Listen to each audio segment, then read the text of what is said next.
नमस्कार, मैं हूं लवली सैनी और आप देख रहे हैं ई न्यूज भारत। देश के आईटी सेक्टर से एक ऐसी खबर सामने आई है जिसने सैकड़ों युवाओं के भविष्य पर सवाल खड़े कर दिए। महाराष्ट्र के पुणे स्थित आईटी हब हिंजवाड़ी में एक स्टार्टअप कंपनी पर आरोप है कि उसने अचानक ऑफिस बंद कर 700 से ज्यादा कर्मचारियों को बिना वेतन और बिना किसी सूचना के बेरोजगार छोड़ दिया। आखिर कैसे एक कंपनी रातों रात गायब हो गई और कर्मचारियों के सामने आर्थिक संकट खड़ा हो गया? देखिए हमारी एक खास रिपोर्ट। महाराष्ट्र के पुणे स्थित देश के प्रमुख आईटी हब हिंजवाड़ी से एक बड़ा और चौंकाने वाला मामला सामने आया। आईटी स्टार्टअप कंपनी थिंकटैक इंडिया पर आरोप है कि उसने अचानक अपना कार्यालय बंद कर दिया और 700 से अधिक कर्मचारियों को बिना वेतन, बिना नोटिस और बिना किसी आधिकारिक सूचना के बेरोजगार छोड़ दिया। इस घटना के बाद प्रभावित कर्मचारी न्याय और अपने बकाया वेतन की मांग को लेकर पुलिस, श्रम विभाग और प्रशासन के दरवाजे खटखटा रहे हैं। कर्मचारियों के अनुसार कंपनी ने पिछले वर्ष बड़े पैमाने पर भर्ती अभियान चलाकर सैकड़ों सॉफ्टवेयर इंजीनियरों, फ्रेशर्स और इंटर्न को नौकरी पर रखा था।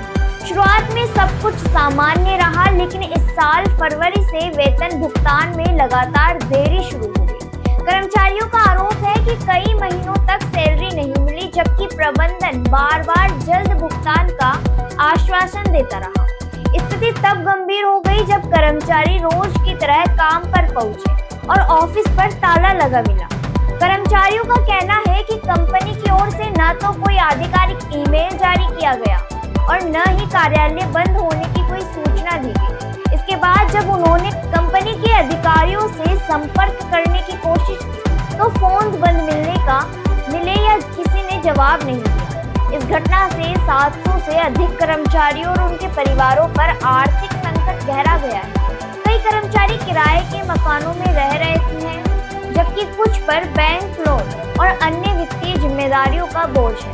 वेतन न मिलने के कारण अब उनके सामने रोजमर्रा के खर्च चलाना भी मुश्किल हो गया। पीड़ित कर्मचारियों ने पुलिस और श्रम विभाग में शिकायत दर्ज कराते हुए कंपनी प्रबंधन के खिलाफ सख्त कार्रवाई और बकाया वेतन दिलाने की मांग की है। वहीं सोशल मीडिया पर भी इस मामले को लेकर भारी नाराजगी देखने को मिल रही है।